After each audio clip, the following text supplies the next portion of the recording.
Halo teman-teman semua, perkenalkan kami dari kelompok 4 mata kuliah Belajar dan Pembelajaran.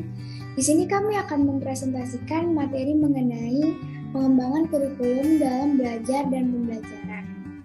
Sebelumnya, izinkan saya terlebih dahulu untuk memperkenalkan masing-masing dari kami. Yang pertama ada Destriani dengan NPM 2021 015 00928. Ada Hapso dengan NPM 2021 015 00169.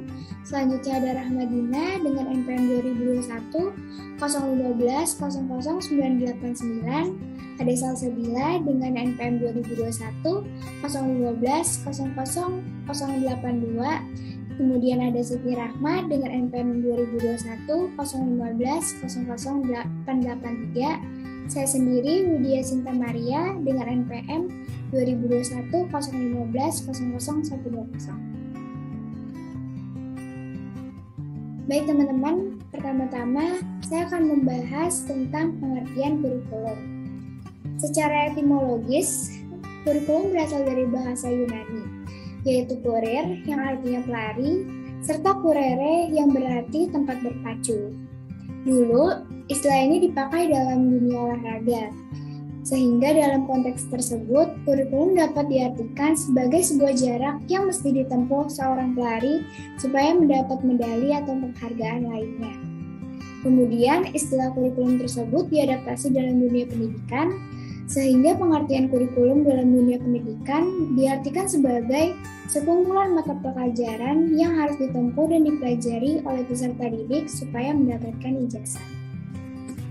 Yang selanjutnya ada pengertian kurikulum menurut para ahli pendidikan.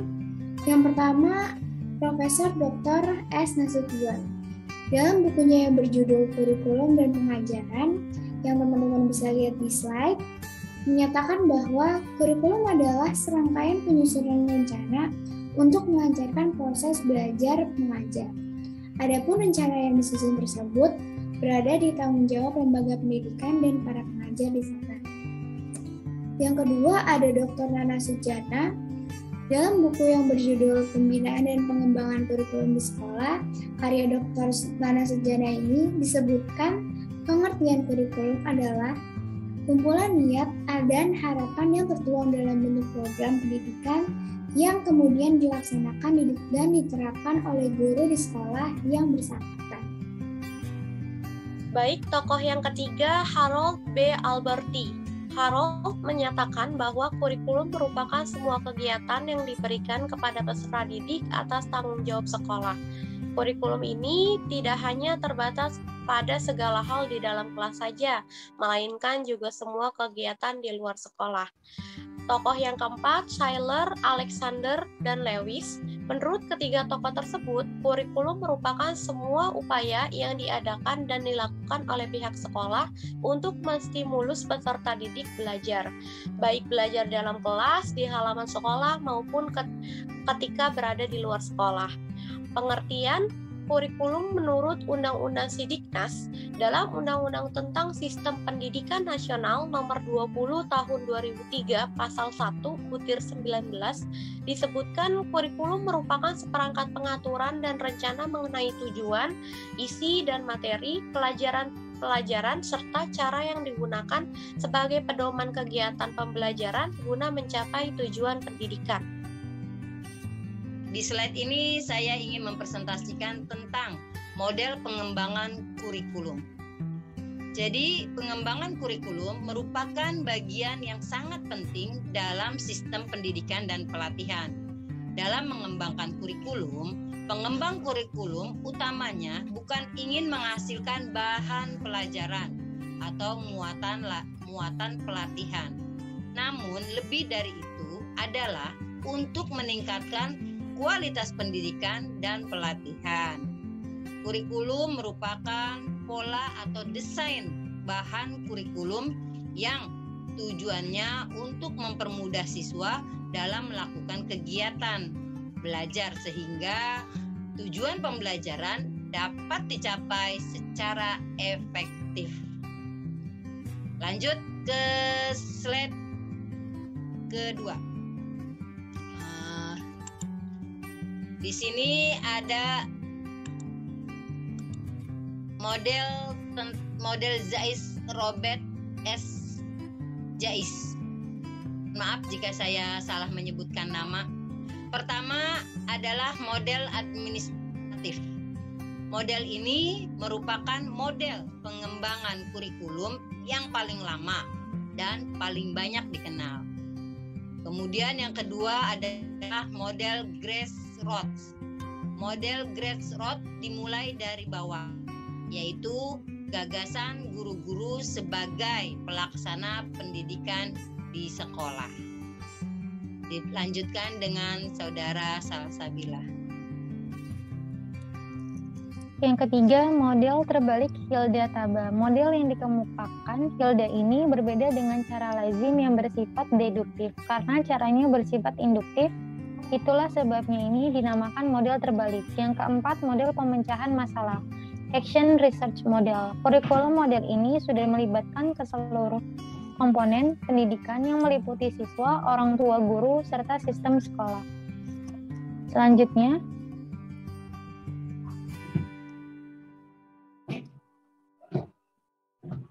model pengembangan kurikulum Rogers. Yang pertama, model 1 yang paling sederhana, menggambarkan bahwa kegiatan pendidikan semata-mata terdiri dari kegiatan memberikan informasi dan ujian.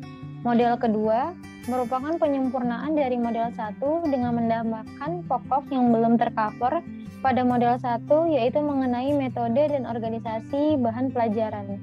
Model ketiga, pengembangan kurikulum merupakan penyempurnaan dari model 2 yang belum bisa memberikan alternatif pokok atas unsur teknologi pendidikan ke dalamnya.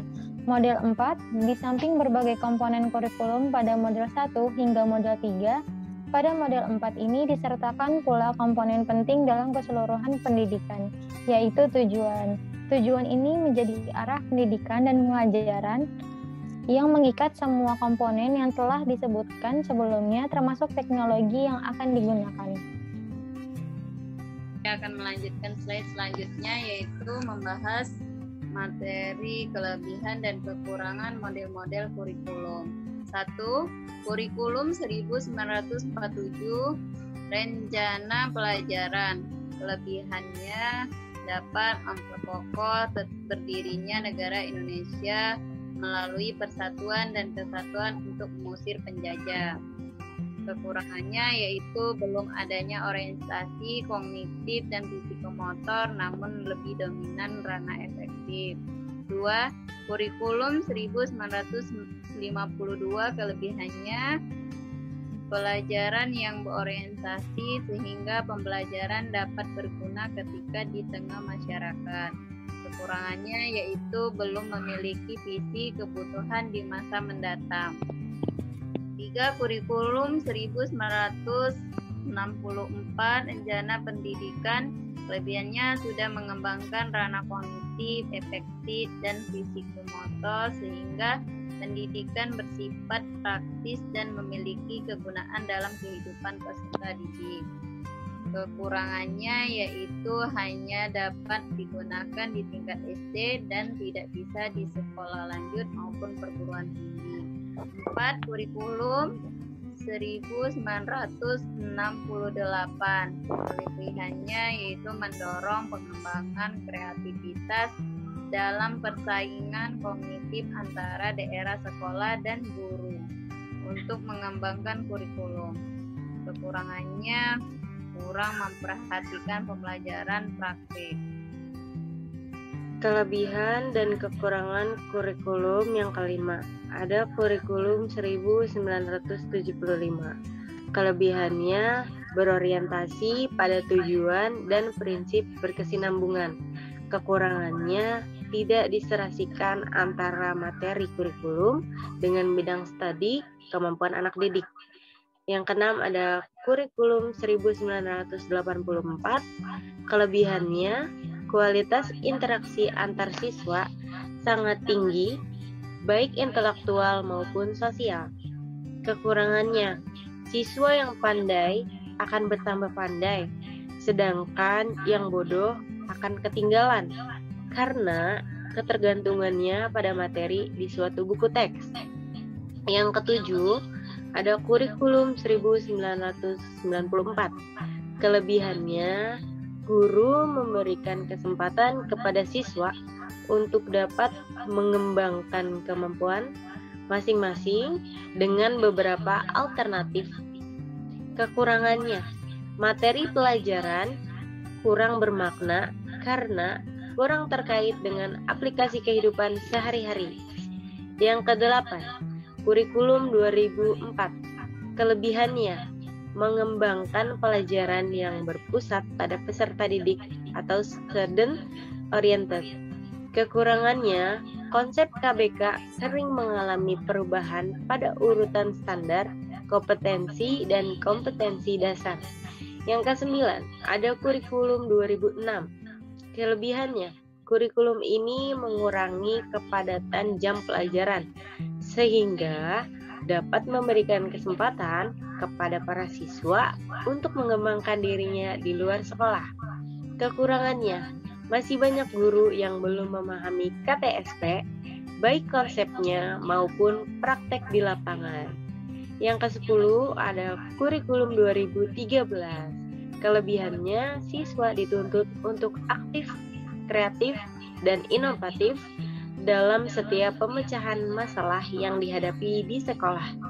Kekurangannya, kurangnya keterampilan guru merancang RPP. Baik teman-teman, sekian presentasi dari kelompok kami. Semoga materi yang sudah kami presentasikan dapat bermanfaat bagi kita semua. Kurang lebihnya mohon maaf, sekian dan terima kasih.